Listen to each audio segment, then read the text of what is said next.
And now, sports with Joey Dubois.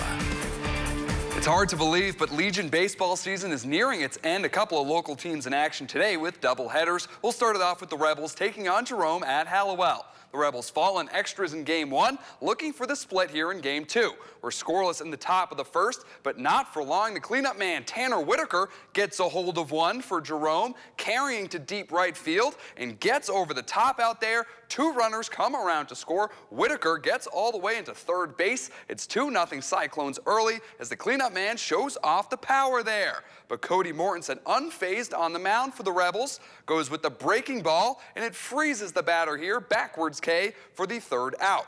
Now the Rebels responding right away. The leadoff man, Hunter Hansen, absolutely pumps one into center field. This one rolls all the way to the fence in the deepest part of the field, and Hansen's got wheels. That's how you start off a frame. Hansen rounding second. He gets into third with the leadoff triple, and check this out. A little chicken dance to top it off. The very next pitch to Rafael Avalos off the end of the bat. This one stays in the infield, but he's got wheels too. He'll beat the throw down the line. Hansen slow plays it and comes in to score. Another run comes in on an error and some defensive miscues piling up for Jerome. The pitch will get away from the catcher here, and Cash Stuckey is feeling bold. He takes off from third and beats the tag at home to tie it up at 3. The Rebels get their revenge in Game 2, going on to win it 18-6. The Rays couldn't pull out a W in Game 1 against Malad, and now in Game 2 they're trailing early on, but Jackson Hale is pitching. He's got a man on first, a hard-hit grounder right back to the mound. Hale throws on to second, relay to first is in time. That's a 1-6-3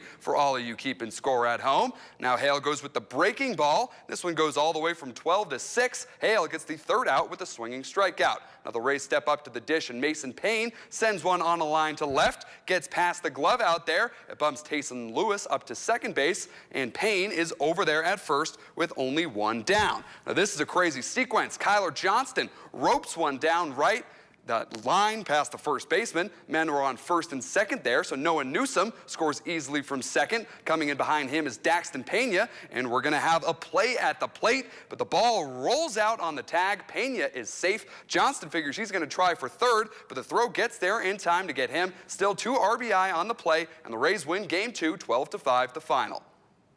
WNBA star Brittany Griner pleaded guilty Thursday to drug charges in a Russian court near Moscow. It came on the second day of her trial. The 31-year-old Olympic medalist was accused of attempting to smuggle less than a gram of cannabis oil into the country. She's been held at a detention center since her arrest in February. Now that she's pleaded guilty, she could be sentenced to up to 10 years in prison. The plea deal could mean a shorter sentence for the athlete. She's due back in court next week. Griner's WNBA coach thinks the trial says a lot about the value of women's sports.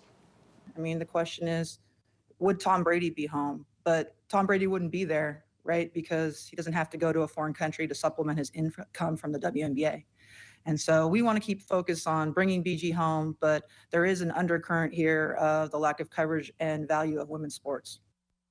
And that'll do it for sports. Back to you, Misty. All right. Thank you very much, Joey.